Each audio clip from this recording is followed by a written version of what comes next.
Assalamualaikum warahmatullahi wabarakatuh. Waalaikumsalam warahmatullahi wabarakatuh. Innal hamdalillah nahmaduhu wa nasta'inuhu wa nastaghfiruh wa natubu ilaih wa na'udzu billahi min shururi anfusina wa sayyiati a'malina may yahdihillahu fala mudilla lahu wa may yudlil fala hadiya lahu. Asyhadu an la ilaha illallah wahdahu la syarika lah wa asyhadu anna Muhammadan abduhu wa rasuluhu. Allahumma salli wa sallim wa barik wa an'im ala nabiyyina Muhammadin wa ala alihi wa ashabihi ajma'in. Amma ba'du. Ma'asyiral muslimat rahimani wa rahimakumullah. Alhamdulillah, kita bersyukur kepada Allah Subhanahu wa taala pada kesempatan malam hari ini, hari Ahad, pada tanggal 10 Rabiul Akhir 1446 Hijriah, atau yang bertepatan dengan tanggal 13 Oktober 2024. Allah Subhanahu wa taala terus memberikan kepada kita kesempatan untuk memperbaiki diri, untuk merasakan nikmatnya iman, merasakan nikmatnya majelis ilmu, merasakan nikmatnya beribadah kepada Allah Subhanahu wa taala. Ini semua menunjukkan perhatian Allah Subhanahu wa taala.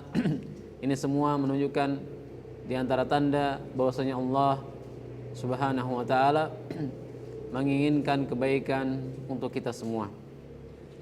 Seandainya Allah Subhanahu wa taala tidak memperdulikan kita, seandainya Allah Subhanahu wa taala tidak lagi ingin mengurusi kita, maka Allah Subhanahu wa taala akan membiarkan kita tenggelam dalam kemaksiatan, akan membiarkan kita tenggelam dalam hal-hal yang tidak bermanfaat bagi kehidupan akhirat kita. Ketika kita sibuk dengan thalibul ilmi, ketika kita sibuk membaca Al-Qur'an, ketika kita sibuk belajar hadis, ketika kita sibuk mempelajari ayat-ayat Allah, hadis-hadis Nabi sallallahu alaihi wasallam, semuanya mudah-mudahan tanda diri kebaikan yang Allah inginkan bagi kita. Allah Subhanahu wa taala atau Nabi sallallahu alaihi wasallam mengatakan, "Man yuridillahu bi khairan yufaqihuhu fid din." Barang siapa yang Allah inginkan kebaikan baginya, maka Allah Subhanahu wa taala akan membuat dia paham dalam masalah agama. Dan paham dalam masalah agama tentunya tidak mungkin didapatkan dengan mimpi. Paham dalam masalah agama tidak mungkin didapatkan dengan tidur. Paham masalah agama tidak mungkin didapatkan dengan merenung. Paham masalah agama tidak mungkin didapatkan dengan bermain-main. Tapi paham masalah agama didapatkan dengan belajar menuntut ilmu, baik itu di pondok pesantren atau di tempat yang lain, di majelis-majelis ilmu. Maka dengan menghadiri majelis-majelis ilmu, baik di masjid, di mushola, di kelas, ataupun di tempat-tempat yang lain yang dibacakan di dalamnya ayat-ayat Allah, hadis-hadis Nabi SAW, mudah-mudahan kita termasuk orang-orang yang Allah inginkan kebaikan baginya. Amin. Allahumma amin. Alhamdulillah, kita akan kembali melanjutkan pembacaan kitab kita dalam pembacaan kitab Al-Fiqhul Muyassar fi Daw'il Kitabi wa Sunnah. Kitab Fiqh Muyassar dalam cahaya Al-Quran dan Sunnah. Kita sudah masuk ke bagian ketiga atau bab yang ketiga dari kitab Taharah. Bab yang ketiga berkaitan dengan bab fi qada'il hajah wa adabiha, tentang adab buang hajat, tetap tentang buang hajat dan adabnya. Alhamdulillah, pada pertemuan kemarin, karena dalam bab qada'il hajah wa adabiha itu ada 5 pembahasan, kita sudah menyelesaikan bagian yang pertama, al-istinja wal istijmar, kemudian sudah kita sebutkan istiqbalul qiblah wa istidbaruha. Nah, kita sudah menyebutkan apa itu istinja, apa itu istijmar, kemudian mana yang lebih baik di antara keduanya, kemudian mana yang apakah cukup dengan istijmar atau cukup dengan istinja saja, sudah kita sebutkan pada pertemuan sebelumnya. Kemudian telah kita bahas juga berkaitan dengan istiqbalul qiblah, baik itu di dalam ruangan atau di luar ruangan. Baik, insyaallah pada malam hari ini kita akan menyelesaikan kitab atau bab qada'il hajah wa adabiha. Kita akan masuk ke dalam hal-hal yang disunnahkan bagi orang yang berada atau yang sedang menunaikan hal-hal yang disunahkan bagi orang yang ingin masuk ke dalam al-khala, yang ingin masuk ke dalam WC.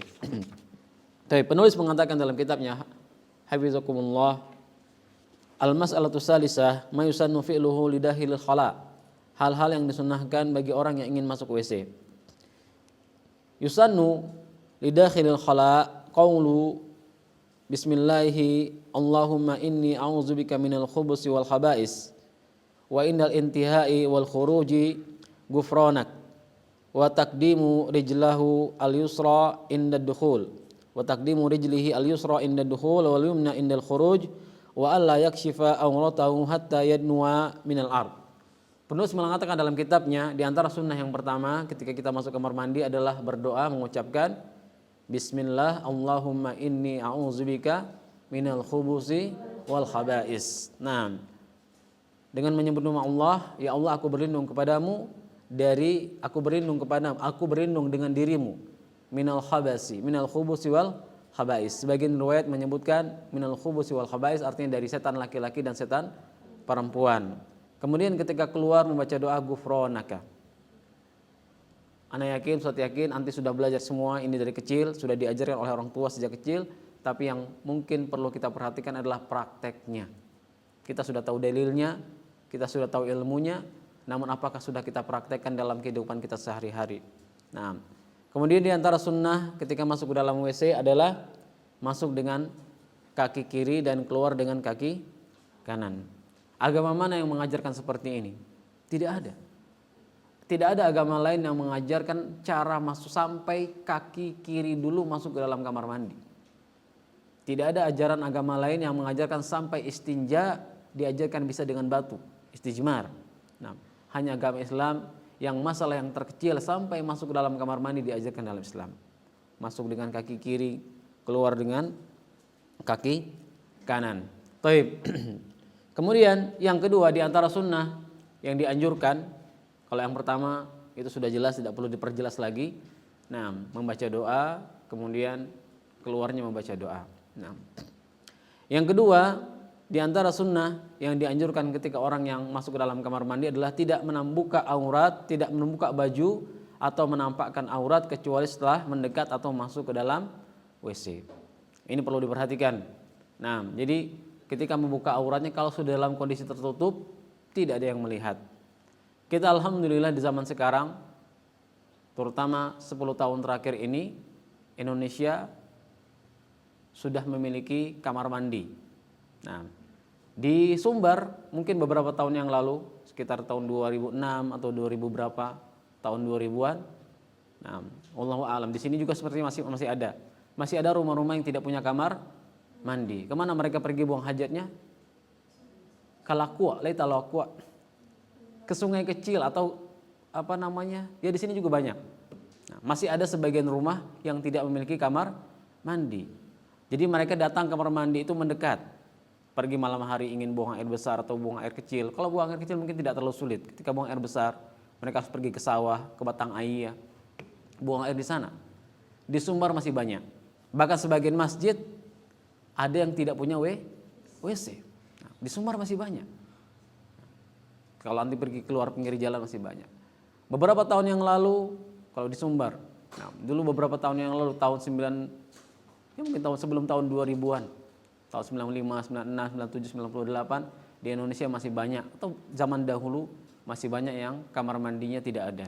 Alhamdulillah zaman sekarang sudah berkembang, manusia sudah mengenal pendidikan yang baik bahwa hampir atau disyaratkan setiap rumah harus memiliki kamar mandi dan ini lebih aman. Ini adalah di antara kenikmatan yang Allah berikan kepada kita. Di zaman dahulu Nabi SAW apakah di kamarnya atau di rumah, di kamar Nabi SAW memiliki kamar mandi? Tidak. Nah, apa yang dilakukan oleh para sahabat ketika mereka ingin buang air? Mereka pergi ke tempat yang jauh.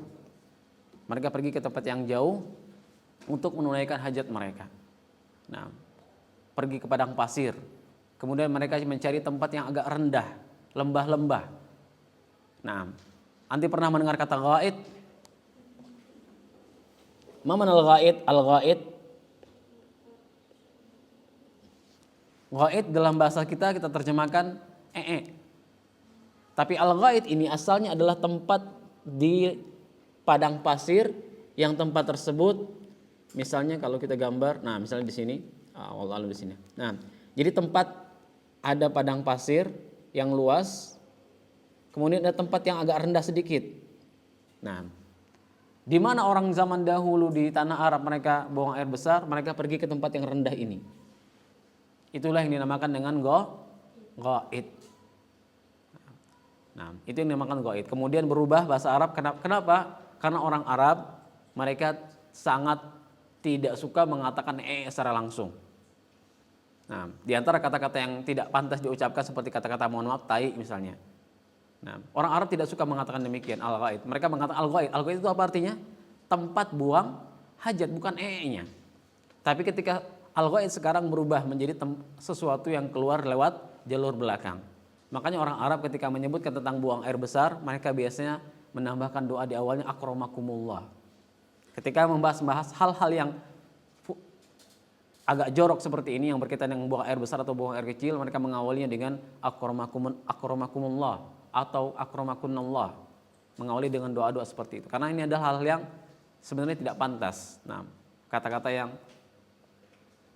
tidak enak tabiat itu menyebutkannya. Nah, tapi karena ini adalah ilmu dan Allah Subhanahu wa taala tidak malu menjelaskan kebenaran, maka kita harus jelaskan. Yang jelas tidak membuka baju menampakkan aurat kecuali setelah mendekat masuk ke dalam WC. Ini di zaman sekarang alhamdulillah. Nah, kalau nanti di rumah juga, meskipun di rumah juga tetap harus diperhatikan. Nah, ketika meskipun di rumah tidak ada yang melihat, mungkin karena lebih aman, ketika membuka bajunya itu kalau sudah masuk ke dalam kamar mandi. An Ibnu Umar radhiyallahu anhuma anna Nabiy sallallahu alaihi wasallam kana iza aradal hajata la yarfa'u saubahu hatta yadnuwa minal ard. Kata Ibnu Umar radhiyallahu anhuma, dia mengatakan Nabi sallallahu alaihi wasallam iza arada al hajah. Nabi mengatakan kalau ingin hajah di sini artinya buang air, entah buang air besar atau buang air kecil. Nah, jadi kalau misalnya kalau anti izin ke muallimahnya atau mudarrisahnya ketika di kelas ABI, apa yang dilakukan? Astazin ya ustazah, uridu al-baul atau uridul ghaid, uridu akdil hajah, takul hakaza. Ucapkan seperti itu. Uridu akdil hajah, saya ingin menunaikan hajah. Nah, la takul uridul baul. Wa hadza yakrahul Arab. Ini orang Arab tidak suka mendengar kata-kata seperti itu. Nah, kata-kata yang vulgar. Mereka mengatakan uridu akdil hajah. Nah, uridu nah, hakaza. Hadza la yajuz. Bukan tidak boleh, tapi tidak enak didengar, Nah, dalam bahasa Indonesia pun dikatakan kalau anak kecil misalnya kepada ibunya pengen pipis katanya, atau pengen ya bahasa-bahasa yang atau BAB atau BAK, bahasa-bahasa yang lebih halus. Nah, karena iza arada hajata la yarfa'u saubahu hatta yadnuwa minal ardi. Nabi SAW kalau ingin buang hajat, buang air besar atau buang air kecil, la yarfa'u saubahu. Beliau tidak membuka, tidak mengangkat bajunya hatta yadnuwa minal ard. Sampai Nabi SAW mendekat ke tanah. Tanah kemana? Maksudnya tanah yang rendah, yang al-ghaid tadi kita sebutkan. Nah, yang kita sebutkan tadi al-ghaid mendekat ke area ini. Dan nanti jangan bayangkan di tanah Arab di zaman Nabi SAW itu ada lampunya seperti kita ya. Di zaman Nabi SAW kalau sholat isya itu kita tidak bisa melihat siapa yang di samping kita. Makanya kata Nabi SAW, asqalu sholati alal munafiqina, salat yang paling berat bagi orang munafik salat apa? Salat subuh dan salat isya. Kenapa? Karena enggak kelihatan. Kalau salat zuhur ada yang tidak hadir ketahuan oleh Nabi ya. Kenapa tidak salat zuhur? Salat asar tidak datang ke masjid ketahuan oleh sahabat yang lain. Salat maghrib masih terang. Tapi salat isya lampunya tidak seperti lampu kita. Nah, makanya ketika mereka keluar di malam hari yang mereka andalkan hanyalah cahaya bulan. Itu pun kalau ada bulan. Kalau misalnya gelap, bintang tidak muncul atau hari sedang cuaca tidak menampakkan bintang atau bulan, maka mereka akan berjalan di kegelapan malam.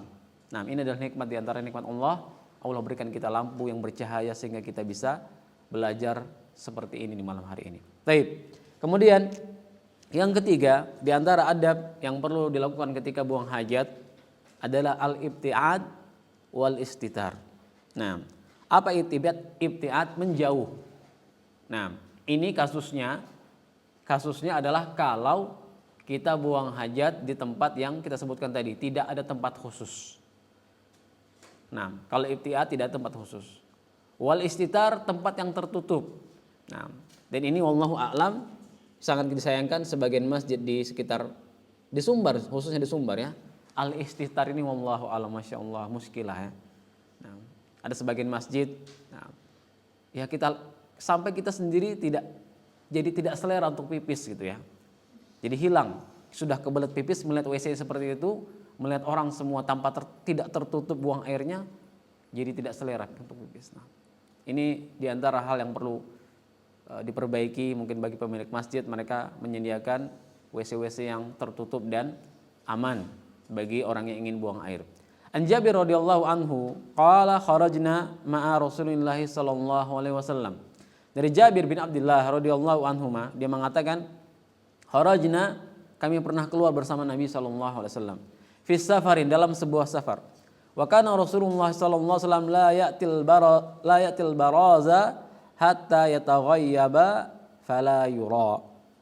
Nah, beliau mengatakan Nabi SAW tidaklah beliau mendatangi al-baraza, al-ghaid, tempat buang air, al-baraza, tidaklah Nabi SAW mendekati tempat buang air hatta yataghayyab, sampai ghaib, artinya tidak kelihatan.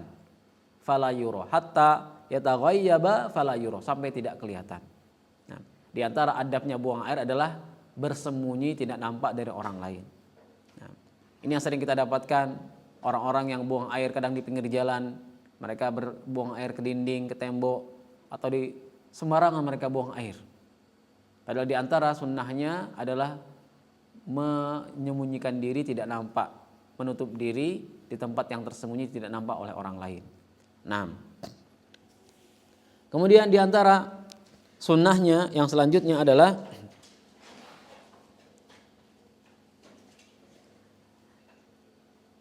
mengucapkan doa. Nah, ketika masuk ke dalam kamar mandi sudah kita sebutkan bismillah. Nah, kenapa? Karena Nabi SAW mengatakan sitru ma bainal jinni wa urati bani Adam iza dakhalal khala an yaqula bismillah.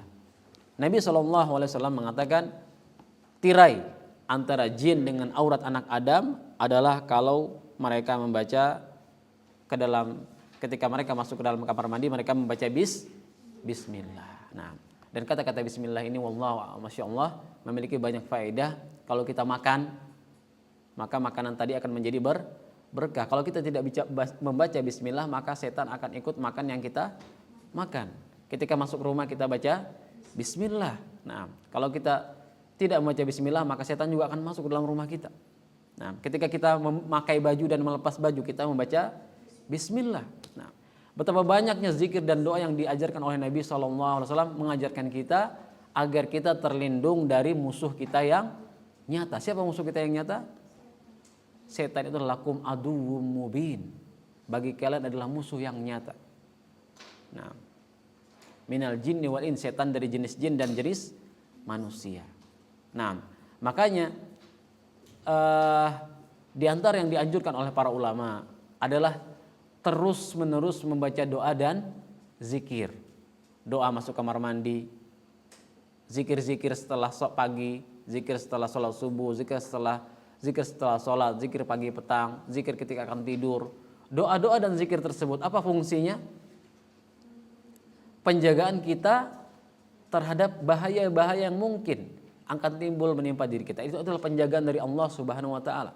Hisnul muslim, benteng seorang muslim adalah mereka membaca doa dan membaca zikir. Kenapa? Karena kita melawan musuh yang tidak kelihatan. Di tempat ini mungkin ada jin, ada setan, dan kita tidak perlu takut. Kenapa? Selama kita berada di bawah lindungan Allah dalam ketaatan kepada Allah, maka kita akan dilindungi oleh Allah Subhanahu wa taala. Tapi begitu kita lalai dari berzikir, lalai mengingat Allah, tidak membaca Al-Quran, ketika tidur tidak baca doa, ketika makan tidak baca doa, masuk kamar mandi tidak baca doa, maka besar kemungkinan kita akan dikalahkan oleh musuh kita. Maka Nabi SAW mengatakan sitru ma bainal jinni wa aurati bani Adam idza dakhalal khala'a an yaqula bismillah. Maka jangan biarkan jin itu menonton gratis.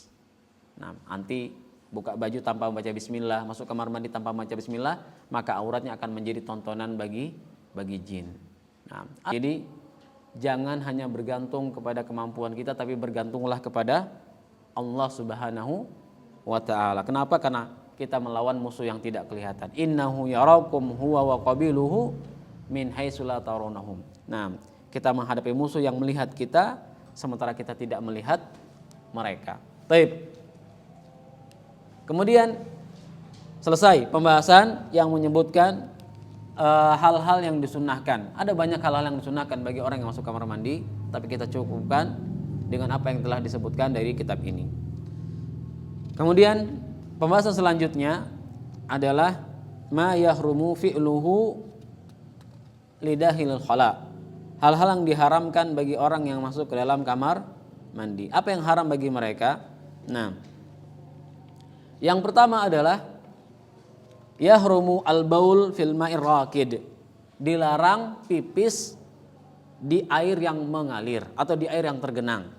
Nah, An Jabir radhiyallahu anhu anin Nabi sallallahu alaihi wasallam annahu naha anil bauli fil ma'ir raqid. Nabi sallallahu alaihi wasallam mengatakan dalam hadis yang diriwayatkan oleh Jabir, janganlah Nabi sallallahu melarang untuk pipis di air yang tergenang. Nah, wallahu a'lam. Dalam hadis ini disebutkan secara umum demikian, Nabi SAW melarang kita pipis di air yang tergenang. Kalau di kolam air tergenang atau tidak? Tergenang. Berarti apa hukumnya kalau pipis di kolam? Nah, hati-hati. Nabi SAW melarang pipis di sana. Kenapa? Karena bisa jadi itu banyak efek negatifnya. Nah, bisa jadi ya penyakit yang muncul. Nah, ingat pembahasan ini berbeda dengan pembahasan kita sebelumnya. Seandainya ada orang pipis di kolam renang, apakah airnya berubah menjadi najis? Seandainya ada yang pipis di kolam renang, apakah airnya berubah menjadi najis? Tidak, dengan syarat airnya tidak berubah. Nah, itu pembahasan lain. Seandainya ada yang pipis di kolam renang, maka kita katakan airnya tidak najis dengan syarat airnya tidak berubah. Kenapa? Karena airnya lebih dari 2 kullah. Nah, itu kasus lain. Kasus yang ini, apa hukumnya pipis di kolam renang? Hukum asalnya haram. Kalau di Minang misalnya, airnya tergenang atau mengalir? Wallahu a'lam. Nah, yang jelas kalau airnya betul mengalir, yang dilarang oleh Nabi adalah air yang tergenang. Di bak mandi misalnya. Kalau misalnya ada seorang anak, santri misalnya umur 12-13 tahun, dia pipis di gelas, kemudian dimasukkan ke dalam kolam renang ini misalnya. Apa hukumnya? Sama ya, sama hukumnya haram. Nah, mau dia pipis secara langsung atau dia dari gelas, dia tumpahkan ke dalam, maka kalau pipis saja dilarang, apalagi buang air besar. Baik.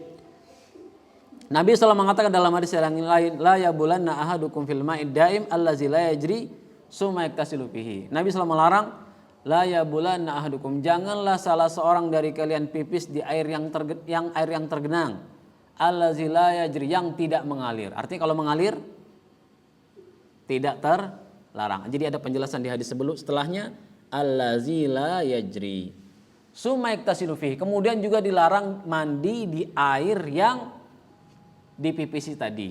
Nah, karena yang jelas Nabi SAW melarang pasti ada hikmahnya, pasti itu kebaikan bagi umatnya. Baik, ini yang pertama. Jadi tidak boleh pipis di air yang tergenang, di kolam. Kalau antum ingin pipis, pergilah ke kamar mandi. Nah. Kemudian yang kedua, tidak boleh cebok atau menyentuh, memegang kemaluan dengan tangan kanan. Nah, ini perlu diperhatikan. Kalau cebok jelas, mungkin semuanya tidak ada yang cebok dengan tangan kanan. Tapi memegang kemaluan juga tidak boleh dengan tangan kanan. Sebagian ulama mengatakan hadis ini umum, kapanpun dan dimanapun tidak boleh memegang kemaluan dengan tangan kanan. Akramakumullah. Nah, wala yamassak zakarahu bi yaminihi wa huwa yabul wala yastanji biha. Tidak boleh cebok, tidak boleh menyentuh kemaluannya dengan tangan kanan atau cebok dengan tangan kanan. Liqauli Nabi sallallahu alaihi wasallam, iza bala ahadukum. Kalau salah seorang dari kalian pipis, fala ya'khuzanna zakarahu biyaminihi, maka jangan menyentuh kemaluannya dengan tangan kanan, wala yastanji biyamini, dan tidak boleh cebok dengan tangan kanan. Sebagian ulama mengatakan hukumnya haram.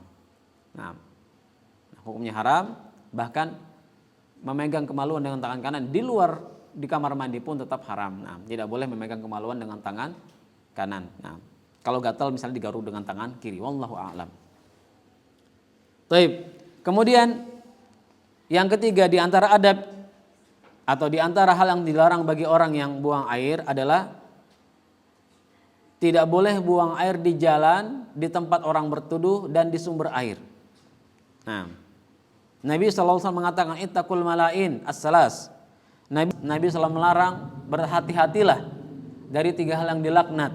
Yang pertama buang air besar di mawarid. Mawarid artinya tempat mata air. Nah, waqari atau torik dan di jalanan, wazil di tempat orang berteduh. Nah, jadi di jalanan seperti ini tidak boleh ya. Kita dapatkan sebagian orang, mungkin sebagian Allah alam, mungkin mereka butuh pendidikan, sebagian ada yang sengaja, mohon maaf, buang air besarnya di pinggir jalan. Nah, karena di rumahnya tidak ada WC, akhirnya buang air besar di pinggir jalan atau di halaman rumah. Bahkan sebagian orang tua, ini diantara sebuah adab yang sangat jelek, mereka ketika mengajarkan anaknya pipis, apa yang dilakukan? Pailah keluar, pipis di halaman. Anak kecil, sejak kecil sudah diajarkan pipis di halaman. Ada atau ada? Banyak. Bahkan sengaja ketika langsung pergi ke halaman, langsung aja buka celananya di halaman, di halaman. Meskipun anak kecil diajarkan sejak kecil toilet training. Buang air besar, buang air kecilnya di kamar mandi. Nah, kenapa muncul dari sekarang orang-orang yang pipis di pinggir jalan? Mungkin sejak kecil sudah dilatih seperti itu. Bangun tidur, buka pintu langsung. Nah, itu sering terjadi. Sebagian anak diajarkan demikian sejak kecil. Ini berarti anak-anak yang salah asuhan. Nah, maka ini dilarang. Termasuk juga di tempat berteduh seperti ini. Nah, di bawah pohon. Ketika kita mampir ke sebuah pohon, ternyata pohonnya bau pesing. Sering atau tidak? Kadang-kadang di tempat wisata seperti ini. Atau di tempat misalnya di alun-alun. Nah, kita pergi duduk di bawah pohon, ternyata baunya luar biasa. Ini mengganggu. Dan ini dilarang oleh Nabi. Akan menimbulkan laknat. Nabi melaknat dan orang yang lewat di situ, sialah yang buang air di sini, akan melaknat. Nah, masuk juga di mata air. Di mata air seperti ini dilarang. Ittaqul malain salas al-baraza fil mawarid wa qariyat at-tariq wa zillah. Nah. Kemudian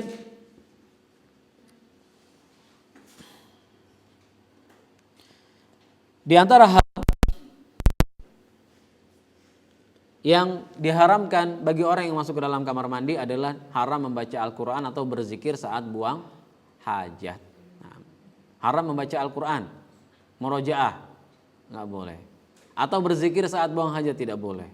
Makanya karena kita dalam kamar mandi tidak boleh berzikir, kenapa di antara para ulama menyebutkan kenapa ketika kita keluar dari kamar mandi membaca doa ghufranaka? Apa sebabnya? Kenapa kita setelah keluar kamar mandi malah membaca ghufranak, ampunanmu ya Allah? Kenapa? Karena di antara sebabnya para ulama mengatakan ketika kita masuk kamar mandi, kita itu tidak bisa beribadah, diam, mulut tidak bisa bergerak, tangan juga tidak bisa bergerak. Artinya stop kegiatan ibadah di saat kita buang air. Maka ketika kita keluar kita membaca ghufranak, ampunanmu ya Allah. Karena tadi ada waktu yang sebentar kita tidak bisa berzikir mengingat Allah Subhanahu wa ta'ala.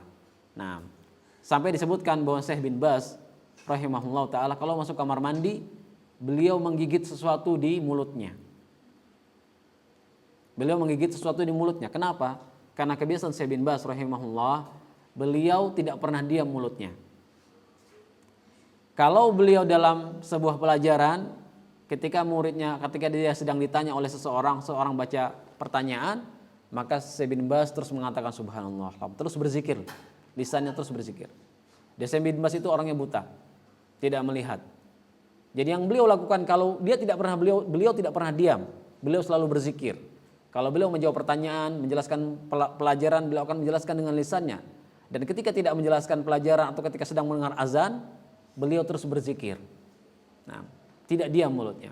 Saking seringnya beliau berzikir sampai ke kamar mandi pun harus dicegah mulutnya agar tidak berzikir. Sudah auto zikir mulutnya. Tahu auto zikir ya? Nah, jadi makanya harus dicegah mulutnya dengan sesuatu sehingga tidak bisa berzikir ketika di kamar mandi. Kalau kita bukan auto zikir ya. Nah, kebalikannya. Taib. Kemudian yang kelima, tidak boleh cebok dengan kotoran hewan, tulang atau makanan. Nah, nahan Nabi SAW an yatamassaha bi azmin au bi ba'rin. Nah, Nabi SAW melarang seseorang yatamassah cebok dengan tulang atau dengan kotoran hewan. Nah, dilarang cebok dengan kotoran hewan atau dengan tulang. Nah, ini tidak boleh, apalagi dengan makanan ya. Apalagi dengan makanan. Ini termasuk ihanah, termasuk melecehkan makanan kalau buang air dengan makan. Baik itu buang air kecil maupun buang air besar. Nah, di antara sebabnya An Ibnu Mas'udin anhu qala qadima wafdul jinni ala Rasulillah sallallahu alaihi wasallam. Kenapa tidak boleh buang air besar dengan tulang? Datang utusan jin kepada Nabi sallallahu alaihi wasallam. Mereka mengatakan, ya Muhammad, inha ummataka an yastanju bi azmin aw warasatin aw hamamatin fa inna Allah ta'ala ja'ala lana fiha rizqan. Nah, dalam hadis yang diriwayatkan Imam Abu Daud dan yang selainnya, kata Nabi sallallahu alaihi wasallam atau kata para jin ketika berkata kepada Nabi sallallahu alaihi wasallam, ya Muhammad, wahai Nabi Muhammad, laranglah umatmu, anha ummataka an yastanju bi azmin, untuk istinja cebok dengan tulang, au warasatin, atau dengan kotoran hewan, au hamamatin, nah, atau dengan arang. Fa inna Allah ta'ala ja'ala lana fiha rizqan. Wallahu alam kenapa arang, saya tidak tahu kenapa arang. Nah, fa inna Allah ta'ala ja'ala lana fiha, karena Allah Subhanahu wa taala menjadikan dari 3 jenis benda tadi sebagai rizki, makanan untuk mereka. Nah, dalam hadis yang lain Nabi SAW mengatakan la yastanju bil rausi. Nah, jangan cebok dengan kotoran hewan, wala bil izam, jangan dengan tulang. Fa innahu zada ikhwanikum minal jin, karena itu adalah makanan saudara-saudara kalian dari bangsa jin. Nah. Allahu a'lam ya. Kita tidak mengetahui hal yang gaib, tapi itulah makanan para jin. Nah, seperti yang sudah Ustaz sebutkan tadi, jin itu ada di tempat, mungkin ada tempat ini, mungkin dia sedang hadir kajian. Nah, tapi ingatlah, selama anti berzikir kepada Allah, selama anti mengingat Allah Subhanahu wa taala, baca doa ketika masuk kamar mandi, baca doa ketika akan tidur, membaca ayat kursi setiap malam setelah selesai sholat, insya Allah akan mendapatkan penjagaan dari Allah Subhanahu wa taala. Karena kekuatan jin itu tidak akan bisa masuk ke dalam seseorang selama Allah tidak mengizinkan. Nah, taib. Kemudian yang keenam, di antara adab yang diharamkan adalah tidak boleh buang air di kuburan kaum muslimin atau di pasar. Nah, Masya Allah, kalau di pasar banyak sekali ya. Nah, qala Nabi sallallahu alaihi wasallam, Nabi sallallahu alaihi wasallam mengatakan, la an amshi ala jamratin aw sayfin aw ahsifu na'li birijli ahabu ilayya min an amshi ala qabri muslimin wa ma ubali awsatul quburi qadaitu hajati aw wasatus suqi. Nabi SAW mengatakan, aku lebih suka berjalan di atas bara api atau pedang atau mengoyak sendalku dengan kakiku daripada aku berjalan di atas kubur seorang muslim. Aku tidak peduli apakah aku melakukan itu di tengah kuburan atau tengah pasar. Nabi SAW mengatakan, aku lebih suka berjalan di atas bara api atau pedang, kakiku terluka, daripada berjalan di atas kubur muslim. Nah,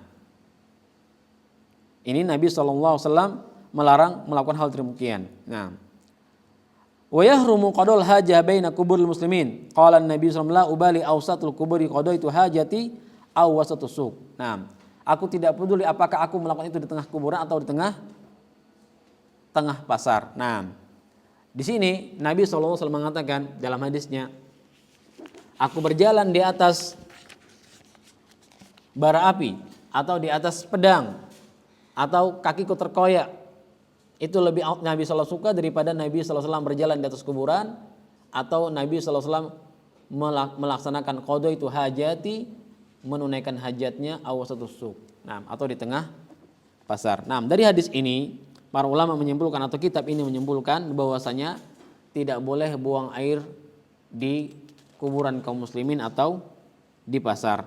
Nah,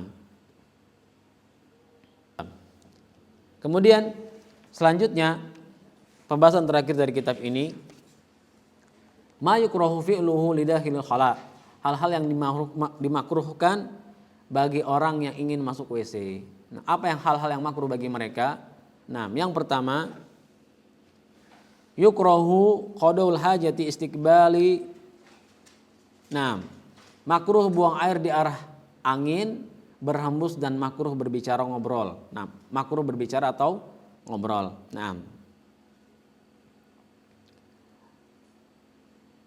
adapun kenapa makruh di tempat yang makruh buang air di arah angin?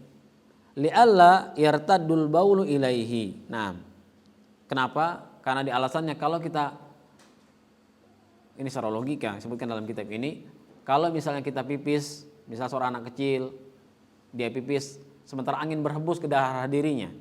Nah, kalau dia pipis ke arah angin yang berhembus tadi, maka pipis tadi akan berbalik mengenai dirinya. Nah, wallahu a'lam. Dalam kitab ini tidak disebutkan dalilnya. Wa yukrahu al-kalam, dan dimakruhkan berbicara ngobrol ketika buang air. Nah, faqad marra rajulun wan nabi sallallahu alaihi wasallam yabul. Nabi SAW pernah pipis dan ada seorang yang lewat. Fasallama alaihi, lalu laki-laki tadi mengucapkan salam. Falam yarudda alaihi, dan Nabi SAW tidak menjawab salamnya. Salam saja tidak dijawab, apalagi ngobrol. Nah. Kemudian yang kedua, makruh buang air di lubang. Nah, makruh buang air di lubang. Wa yukrahu an yabula fi syakkin wa nahwi li hadisi Qatadah an Abdullah bin Sarjas anna Nabiyya sallallahu alaihi wasallam naha an yubalu fil juhri. Nabi sallallahu alaihi wasallam melarang pipis di lubang. Baik itu lubang di luar tanah ya. Kalau lubang WC jelas itu memang dikhususkan. Jangan sampai salah mengartikan. Ustadz melarang pipis di lubang, berarti pipisnya jangan di lubang sekarang. Nah, lubang itu maksudnya lubang WC. Apa namanya? Lubang yang ada di tanah seperti lubang hewan yang menjadi sarang binatang, maka seperti sarang semut gitu, sengaja pipis di sarang semut. Nah, maka ini tidak boleh. Anan Nabi sallallahu alaihi wasallam naha an yubalu fil juhri qila li Qatadah fama balul juhri qala yuqalu innahu masakinul jin. Ketika ditanya kepada Qatadah, kenapa dilarang pipis di lubang-lubang di tanah? Innaha masakinul jin, itu rumah-rumahnya jin. Nah, hadis yang diriwayatkan oleh Imam Abu Daud dan yang lainnya. Nah, ini hukumnya makruh. Wali annahu la ya'man an yakuna fihi hayawanun fayuzihi aw yakuna maskanan lil jinni fayuzihim. Jadi ada dua kemungkinan. Bisa jadi yang lubang tadi adalah misalnya lubang ular, ketika dia pipis tiba-tiba ularnya keluar, langsung digigit kakinya. Atau lubang jin, sering kita dengar ada orang yang kesurupan karena dia mungkin pipis di tempat yang dia tidak membaca doa terlebih dahulu. Mungkin dia mipisin yang memang rumah jin di situ. Maka berhati-hatilah. Nah, dan ketika kita melewati tempat tersebut, kita bukan mengatakan permisi mbah numpang lewat, permisi mbah numpang pipis, bukan. Apa doanya ketika kalau kita di tempat-tempat yang sepi atau tempat-tempat yang menyeramkan, apa yang kita baca?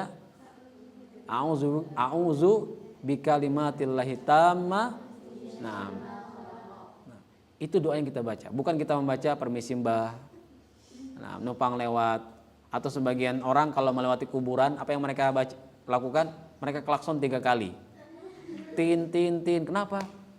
Memberi salam atau supaya tidak diganggu sama penghuni kuburan tersebut. Ini adalah keyakinan-keyakinan yang rusak. Keyakinan-keyakinan yang batil, bahkan bisa mengarah kepada kesyirikan.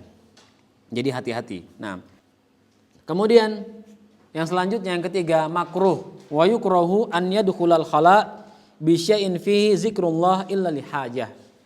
Tidak boleh atau makruh membawa sesuatu yang bertuliskan lafaz Allah kecuali terpaksa. Nah, li'anna Nabi sallallahu alaihi wasallam kana iza dakhala al-khala'a wada'a khatamahu. Nabi SAW kalau masuk ke dalam kamar mandi, Nabi SAW meletakkan cincinnya. Wallahu alam, ini seperti ini, replika ya. Wallahu alam, apakah bentuk aslinya seperti ini? Dikira-kira cincin Nabi modelnya seperti ini. Kalimat yang pertama adalah Allah, kemudian Rasulullah Muhammad.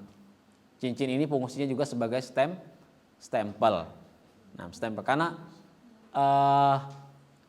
Raja Raba dari Romawi saat itu mereka tidak mau menerima surat kecuali kalau dengan ada stempelnya. Akhirnya Nabi bikin stempel yang diambil dari cincin Nabi SAW. Dan Nabi, karena dalam cincin adalah Allah Subhanahu Wa Taala, maka Nabi ketika akan masuk kamar mandi beliau lepaskan terlebih dahulu. Nah,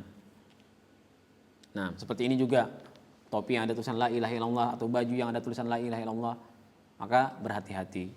Nah, kalau duit, setelah punya duit real ya, ada tulisannya, ada tulisan Allah itu di sini. Ada ini La ilaha illallah. Nah, di tengah-tengahnya ini La ilaha illallah. Apa yang harus dilakukan? Makruh hukumnya. Kalau anti letakkan uang real di luar 10 buah, kemudian masuk kamar mandi, kira-kira kalau keluar masih ada atau tidak? Nah, jadi kalau kira-kira takut kehilangan, maka boleh kita bawa masuk. Termasuk juga misalnya kalau kita bawa Quran, kita letakkan di tas kita akan masuk kamar mandi. Kalau aman di luar, maka kita letakkan di luar. Tapi kalau tidak aman, misal apa ya? Mungkin ada sesuatu dalam tas kita yang ada tulisan Arabnya atau apa, yang ada lafzul jalalahnya, yang kalau kita letakkan di luar itu bisa hilang. Maka lebih baik kita bawa masuk sambil banyak-banyak kita bertaubat kepada Allah Subhanahu Wa Taala. Amma indal hajah, kata penulis, wad darurah fala ba'sa. Adapun kalau ada kebutuhan atau karena darurat seperti tadi, kita bawa Al-Qur'an, kalau kita taruh di luar, bahaya ini. Atau tempatnya memang tidak ada, tidak mungkin lagi naruh. Kita mampir ke SPBU, tidak ada tempat menaruh sesuatu di luar. Sementara kalau kita biarkan di luar akan basah. Kita bawa mushaf dalam Al-Qur'an kita, dalam tas kita. Kalau kita biarkan taruh di luar mushafnya basah. Dalam kondisi darurat misalnya, mau balik ke mobil, sementara hujan sudah deras, ya sudah dibawa masuk mushafnya bersama tas yang kita bawa. Amma inda al-haja wa darurah fala ba'sa. Kal hajati ila duhul bil awraqi an-naqdiyah allati fi ismillah fa innahu in taraka kharijan kanat urdatun lisariqah aw nisyan. Maka seperti ini diperbolehkan. Intaha pelajaran kita pada malam hari ini. Mudah-mudahan apa yang kita pelajari bermanfaat. Insyaallah kita akan masuk pada pertemuan berikutnya berkaitan dengan as-siwak, bersiwak dan sunnah-sunnah al-fitrah. Naktafi bihadza, subhanakallahumma bihamdika, asyhadu an la ilaha illa anta astaghfiruka wa atubu ilaik. Assalamualaikum warahmatullahi wabarakatuh.